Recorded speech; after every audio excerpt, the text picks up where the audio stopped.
I'll just introduce myself very briefly. My name is John Attwater. I'm the headmaster of King Edward's School in Witley, where I have been for 5 years, and I'm going to talk today about the International Baccalaureate.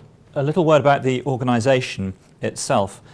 Was founded in 1968 in Switzerland, and it offers 3 educational programmes: a primary years programme, a middle years programme, and the diploma programme, which is for pre-university students. The IB itself has been going for over 45 years and is internationally recognised, and it is the only globally recognised form of qualification. There are 4,000 schools currently taking part, offering it in 140 countries, and around about 140,000 candidates each year do the diploma.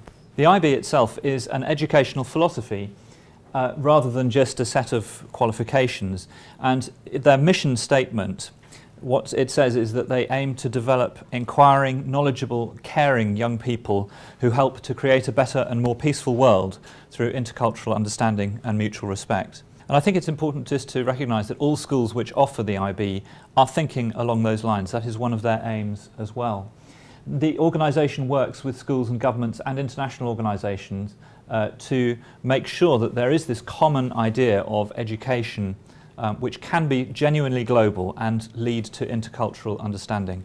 It's about asking students across the world to become active learners, compassionate learners, people who can understand other people with their differences and understand the way that other people work. And again, schools which offer the IB are all thinking about this, and it's why it is such an important programme for schools which aim for an international clientele.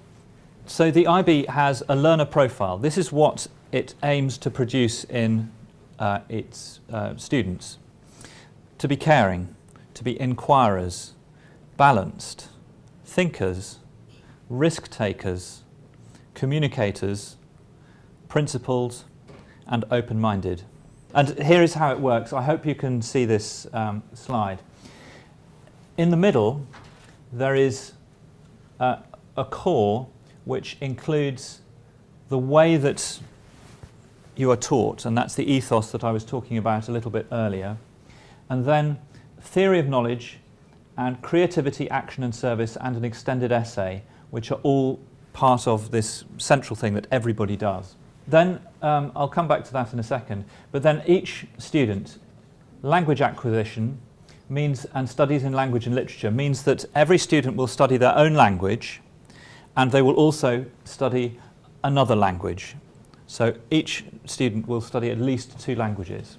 Next, they will study something to do with individuals and society, which you might call a humanities subject. So in my school, for instance, they will study either geography, or history, or philosophy, or economics and business studies. They will also study a science subject, and in my school that will either be chemistry, biology, physics, or design technology, or sports science, or computer science. Then they will also study mathematics. Everybody studies mathematics all the way to age 18. And they study it to whatever level. If they want to be an engineer, they study it to a higher level. If they are going to not need maths at university, they will study it to a lower level. And then the 6th subject is either a visual or performing arts subject, so art or drama or music, or they have a free choice. They can do another language or another humanities subject or another science subject.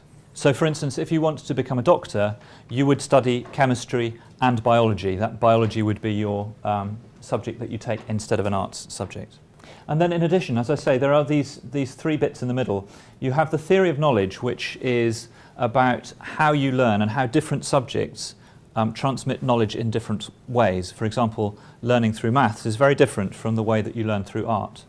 And then you do an extended essay, which is a piece of original research, 4,000 words that you have to research yourself individually, and it can be on any topic that you want in the subjects that you are learning. So for instance, I have recently supervised a student who wanted to do something further in philosophy, looking at Descartes' theory of mind. And I also supervised somebody who wanted to write on why lobsters go pink when you boil them. Both very good essays. And then every student has to do something creative. So whether that is helping with a drama production, learning a musical instrument or whatever. They have to do something active, so sports or some kind of project which involves them getting outside and doing active things. And then finally, they need to do something with the service element, something which is helping the community, volunteering in some way, either raising money for charity or helping in some way environmental projects, something like that. So 3 of the subjects are taken at a higher level and 3 at what is called a standard level.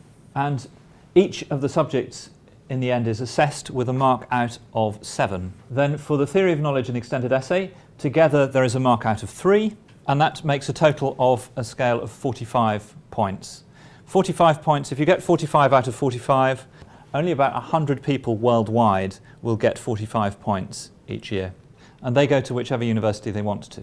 If you get around about 40 points, you will get to a university like Oxford or Cambridge. If you get 35 points, you can get on a medical degree or to a top university. The pass mark is 24 points. The world average is about 28 points. My school's average is 34 points. But that's the question you should ask if you're talking to IB schools, what their grade point average is. I'm happy to come back to talk about any specifics of the detail there, but otherwise I'll just keep going for the moment. So the question is, what do universities then think about the IB? Well, in the first place, it is welcomed by all the universities in the UK and universities all around the world. I think the only country which does not currently recognise the IB is China. Having said that, I sent a Chinese student to a Chinese university 2 years ago, so it seemed to be fine. If you do well in the IB Diploma, you can go straight into the second year if you go to a US university. You don't have to do the first year. Because of the breadth of subjects and the depth that you're studying in, you earn enough credit to get straight into that second year. We're told by the London School of Economics that if you study the IB, you have a much better chance of getting an offer, and when you have been to university, you are 15% likely to get a better classification of degree. University of York say that they actually prefer IB candidates to A-level candidates. UCL, another major London university, says that the IB makes people better, it gives them the edge over other candidates. And St Andrews University in Scotland has said that they want more IB students because the IB makes sure that you are not a bad student. You are going to be a good student if you have done the IB. So there are other reasons to like it. For me, it gives you the breadth. It keeps your options open. If you don't know what you want to do for a living, you're not narrowing the subjects that you're studying too early. I wish I had done the IB. I didn't get the chance to because all the choices I made when I was 15 years old were terrible. The other thing is it's balanced and it's coherent, and it also recognises those other things apart from just academic work that we all recognise as really important, such as sport, charity work and creativity. It is also, because it is international, it is immune from grade inflation, that means it's getting easier, or government interference or corruption. And it is a standard which has been maintained at exactly the same level of performance for the last 40 years. So you really can measure students against one another across that whole time frame. It's also a linear course. That means you study for the whole 2 years before you take an exam. That means you have a chance to really get inside the subjects and know them in depth before you then are assessed in them. And the other thing is that the results of your IB come out on the 6th of July each year, and that's well before many of the other national qualifications. So you have a head start. You have about a month and a half to get your university place sorted out before everybody else does. And I think it really does prepare people for life today in a global economy, in a global market, where they are competing against people who have a basket of skills that they're going to bring to whatever job it is. So the question for UK schools then is whether you go down the IB route or the A-level route. Both are 2-year courses. But with the IB, as I say, you take 6 subjects, including core skills, and in A-levels you take 3 or 4 subjects. You specialise in the IB at 3 in higher level, and the subjects are graded 7 to 1 and A star through to E. So it's pretty much the same sort of scale for A-levels and IB. As I said, the IB is entirely independent. The A-level system is government controlled within the English system. It is the UK system of education, and it does mean that it can be interfered with, and has been. If you want to go to a UK university, that's fine. A-levels are recognised by all UK universities because it is the national qualification. But UK universities also understand the IB Diploma, and universities throughout the rest of the world understand IB better than A-levels.